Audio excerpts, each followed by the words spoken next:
And so we talked about the reality of this battle that we're in. That's why we contend for spiritual awakening. It's something we fight for and seek to embody in the midst of a world and an experience of life which isn't easy to do this.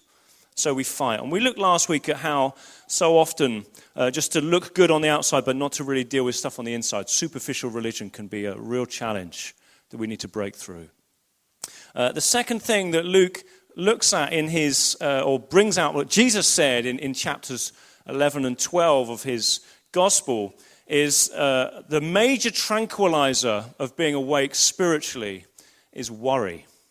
Worry over material possessions.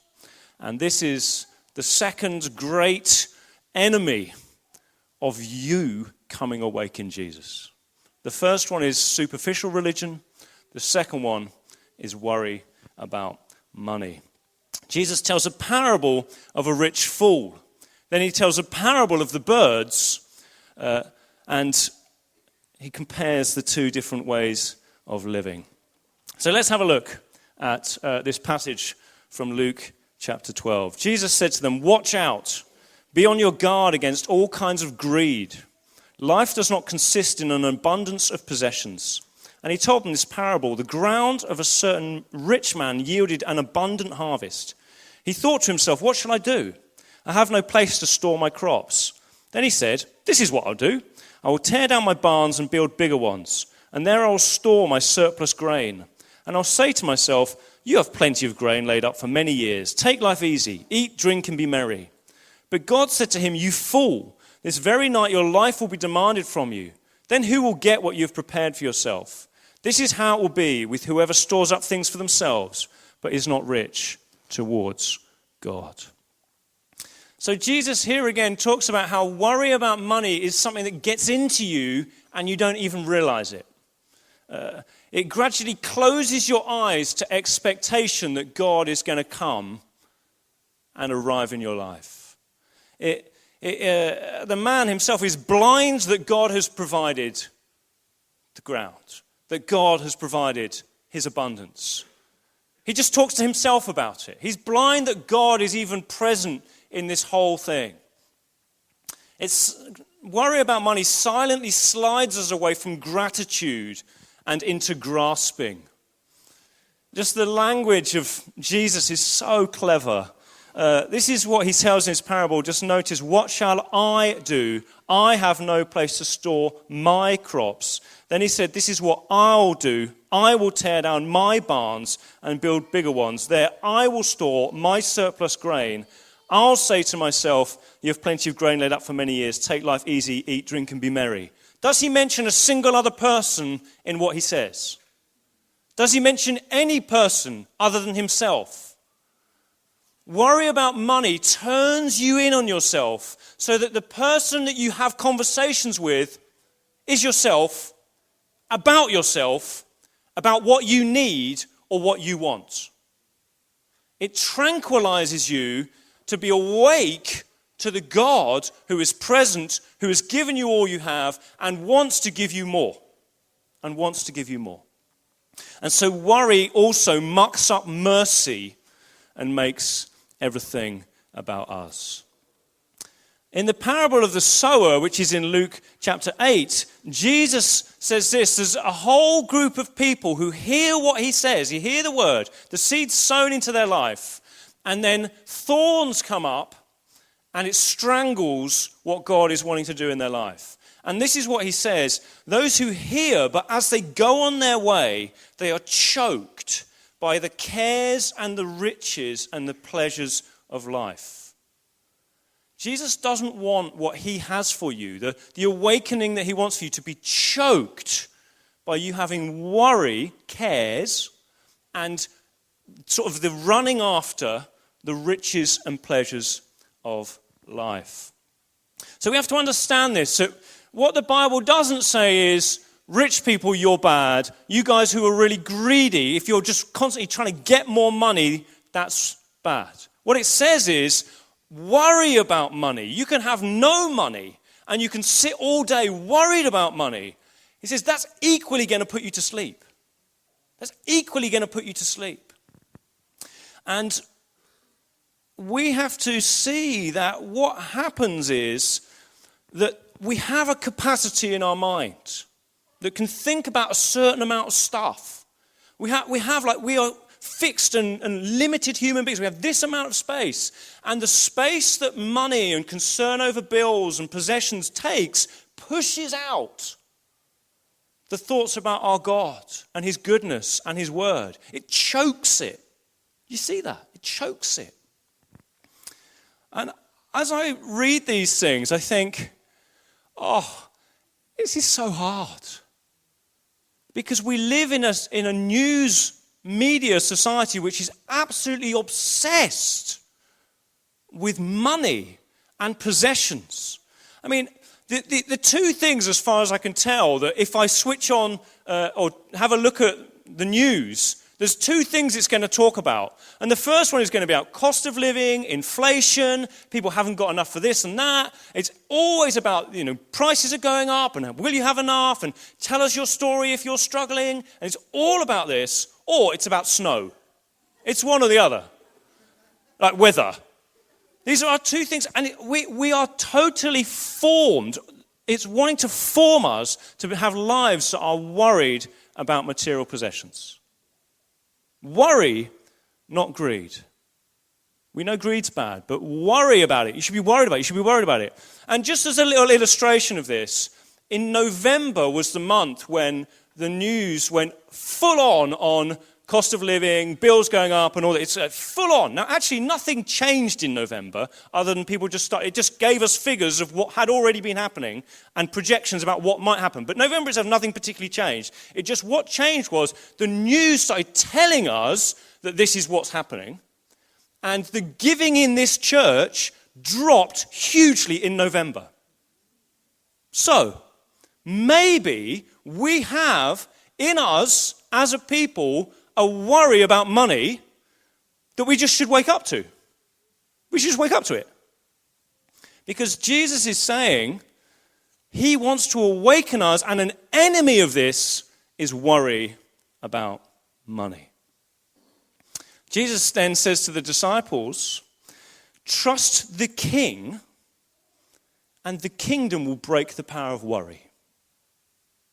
So Jesus never just says, hey, this is wrong. What he then says is, look, I'm the king of a new way of doing life. I'm the king of a kingdom. And in my kingdom, if you trust me, you will find that worry is broken. The power of worry is broken in your life.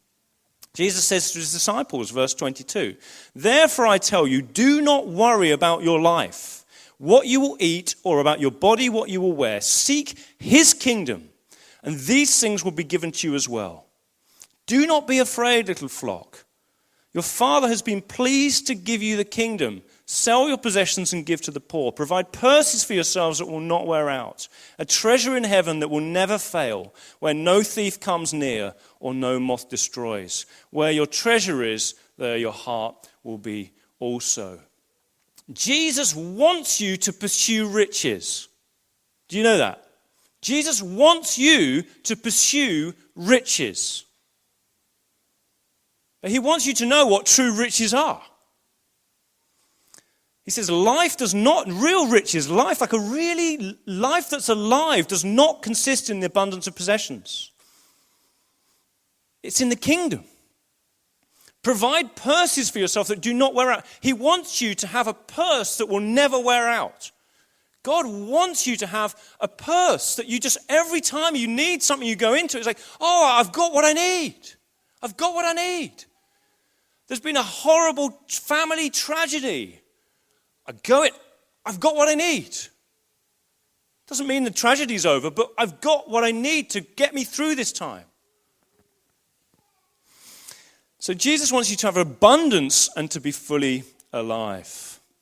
Now I have a friend who was a Deliveroo driver. And I don't know if you know how Deliveroo works, but as a driver on Deliveroo, you'll get like a thing that will come up that you can choose to accept or reject. Like you kind of, it's this person wants this thing, so you click on it and say, yes, I accept this offer. And he said he got one time, and he was laughing about it afterwards. He said, I got one time, and it came up as a delivery. Now, he was in Croydon, and he said it was a delivery to Wales.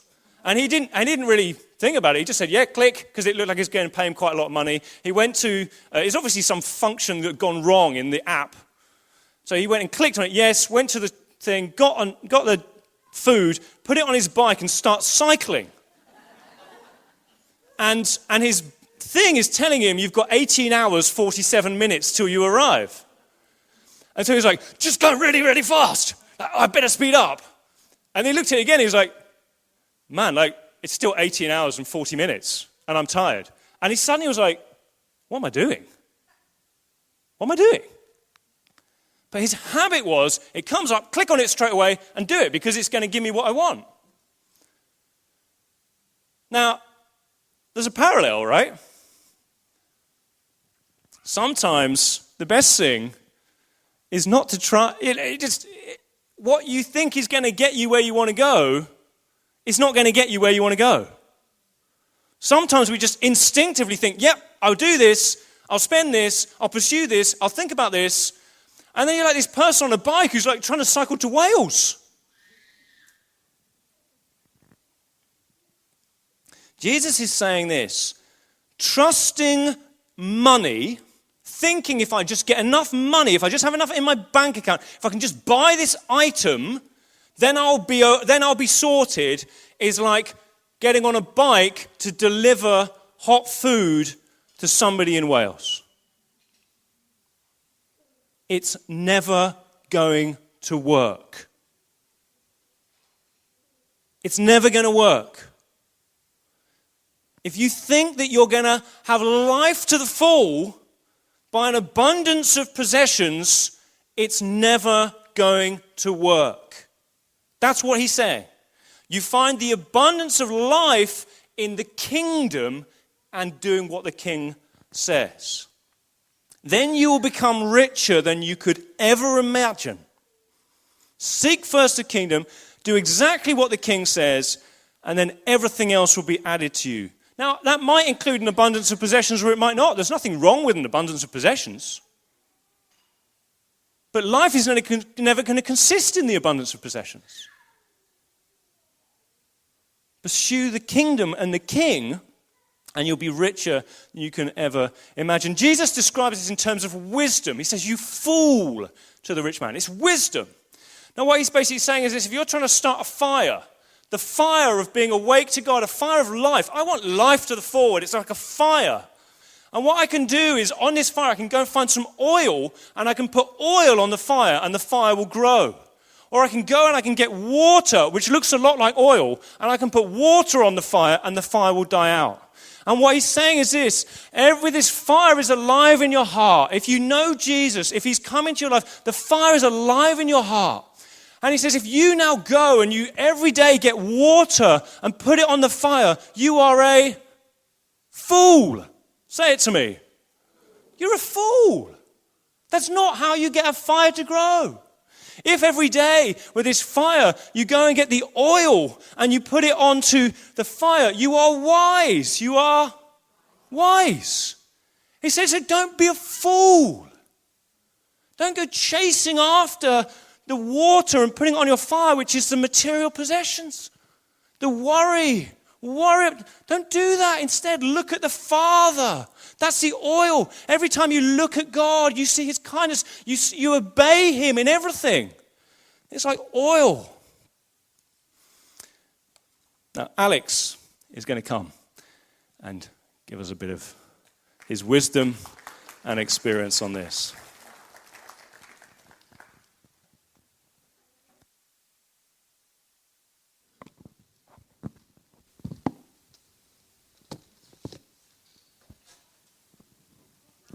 Yeah, morning everyone. When prepping for today, thinking about this topic of giving and this passage, I was super aware that we all come from different experiences, different perspectives, different seasons of abundance, different seasons of poverty. Ultimately, this is a testimony, so I really encourage you to weigh my words. So I want to talk a little bit about this area in my life, but also what I think it could mean for us as a church seeking to be spiritually awake. I want to try and land 2 points. The first is rational people give to God first. And the second is faith is the thing. Faith is the thing. So rational people giving to God. Tom was describing there the idea that money and possessions aren't evil in themselves, but they can put us spiritually to sleep. And I think historically, I've definitely known something of that. For some context, I started big boy adult work 18 months ago. Having been in education most of my life before that, I currently live at home and don't have any dependents, so there's no one relying on my income for food or for drink or to survive. As anyone knows who commutes from Zone 6 to Zone 1, it's very expensive commuting to London, so that's a big outgoing. I do the food shop for my house. I buy a lot of food because I love food, so that's big outgoing. And I tithe, but other than those things, I have an abundance of wealth, I would say, relatively speaking. I've got a huge abundance of wealth. And I don't want to complain about having money saved up, but what I am saying for sure is that, for better or worse, having this wealth has created questions, anxieties at times that wouldn't have existed had I not had this money. Am I being wise in saving? Am I being unwise in getting a takeaway instead of cooking? If I get saving money, is that actually my money, or do I have to do something sensible with that, like get a deposit on a house, or I don't know. I'm in my 20s, shouldn't I be traveling the world rather than staying in Croydon? Would it be foolish to leave home when I can stay at home, for a cheap amount of money, or should I leave home because God's going to have more for me outside of my home? As I was typing this, just as Tom promised, I, me, I, my. All these questions have I in them. So coupled with this increased anxiety, we also have the philosophy of the world to contend with. So I studied economics at university. Keep listening. Don't zone out. When carrying out economics problems, we often like to think of maximizing the utility of a rational agent, where someone rational is someone who wants to maximize their own pleasure or kind of their own utility. So if I was solving, your economic problem, it would be based on your job, your income, your relationships, your circumstances. How can we maximize your utility? And as we were saying, the world's answer to this is, in experiences, in things, in stuff. I think nowhere is this more transparent than in advertising. And in no advertising is it more transparent than in perfume or aftershave advertising. I cannot be mad at this advertising. I actually quite enjoy it because it's so explicit about what it's offering. It's just saying, get this thing, literally just a smell. Just smell this way and you will be bare chest. You will be, probably Chris Hemsworth. You'll have some lions around you. You'll definitely have women around you. If you just have this thing, you'll be fine. The thing is, you don't need my testimony or to know that living in this way is not the way to maximize your utility. I think everyone could get up here and talk about times in their life where they've tried to go their own way, and it's left us emptier than before in the long run. Thankfully, Jesus does tell us what's important. In the kind of a parallel passage to this one in Matthew, he says, "But seek first his kingdom and his righteousness, and all these things will be given to you as well." In Jesus' economy, utility isn't maximized by restlessly trying to figure out how I should spend my money in my situation, but by recognizing we are dust whom God breathed life into.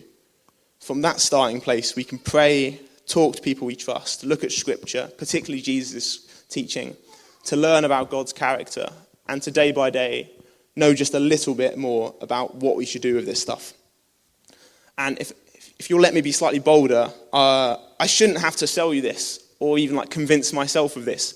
God's generosity towards us is so huge that it's the only rational response would be to put him first. We just need to be super aware that so much of what surrounds us and enters our mind is trying to convince us that you will be more fulfilled by gratifying yourself first and then maybe giving to God after that. Indeed, from the end of the parable Tom spoke about, it said, it says that wealth is a problem for whoever stores up things for themselves but is not rich towards God. We see both in this and Matthew that the emphasis is on getting these things in the right order. By first being rich towards God or seeking first his kingdom, we're likely to be in a far better position to make decisions with our money and giving that will honour him. So rational people give towards God first. And secondly, faith is the thing. We clipped it out of the passage earlier. But in the section about not worrying, Jesus throws in what we'd call a rebuke back then, but what we might call a roast today. He says, "But if God so clothes the grass, which is alive in the field today, and tomorrow is thrown into the oven, how much more will he clothe you, O you of little faith?" Jesus, being spiritually awake, saw that faith was the thing. He talks about it constantly in his teaching. Without even using Google, just flicking through Matthew, you can just find a few examples of this. Matthew 8:10, faith of a Roman officer. When Jesus heard this, he was amazed. He said, "I tell you the truth, I haven't seen faith like this in all of Israel." Matthew 9:29, Jesus heals the blind. "Because of your faith, it will happen." And crucially, Matthew 21:21, after cursing a fig tree, Jesus answered them, "Truly I say to you, if you have faith and do not doubt, you will not only do what has been done to the fig tree, but even if you say to this mountain, 'Be taken up and thrown into the sea,' it will happen. And whatever you ask in prayer, you will receive, if you have faith." I really want this faith. We want this faith, don't we? I'm keen to word this in the right way. We are not Jesus. We know we're not Jesus. But there is a tension in this scripture where Jesus' expectation for us doesn't seem to be that we are going to do some watered-down version of his living, or that we're going to somehow keep it together until his return. If we read his words, I don't think that's what he's saying. He really seems to be saying that we should be doing greater acts than he was doing. And if we read his words, what he's actually saying, our faith seems to play a big part in this. What is this faith? It's quite an ambiguous word. How can we define it? Hebrews tells us, "Now faith is being sure of what we have hoped for and certain of what we do not see." Certain of what we do not see. Today, with so much choice, opportunity, affluence, I would argue it has never been harder to have faith in something unseen. When I wait for the train in the morning, I no longer do so by faith. I'm not there by faith expecting my train to turn up. I've got, I know the timetable. If I see disgruntled commuters walking away from the station on my way there, I know they're probably cancelled. I've got the Trainline app. The announcements at the station, they tell me why the train's cancelled. They'll say, overnight engineering works has gone into the morning. We had that one this week. It was awful. Stuff. We have so much stuff. We have so much rooms to put our stuff in. There's storage companies down the road where if you have too much stuff, you can go to the storage company and put your stuff in there. There's a great TV show called Storage Wars where they go to storage rooms which have been abandoned, bid for the stuff so they can own the stuff. There's TV shows where they show you how to fold up all your stuff well, or, how we can manage this stuff. The world has so many answers for us to put our faith in. That room for faith in God can be crowded out. As Tom was saying, it's not about this stuff being an evil in itself. It's just, how can we leave room for faith in God if we are just putting our faith in other things? Let's not be asleep to this church. Let's wake up to the reality that a reliance on stuff and self will shrink our faith, but a reliance on God will grow it. Throughout this idea of spiritual awakening, we've rightly hammered home the fact that this awakening in our own hearts and corporately as a church people is only something God can do. He is the one who breathed life into us. He is the one who gives us purpose. When we were too far gone, he is the one who initiated our redemption, pouring out his grace on us by sending his son Jesus to die on a cross in our place. And yet this is a relationship. God initiates, but we get to respond. God is not going to violate our free will in this area. So I encourage us to choose to step into being rich towards God first in response to the grace he has for us. And by doing so, grow our faith. So rational agents give to God first. Faith is the thing. Hopefully Tom's going to give us some practical stuff on how we can do this well.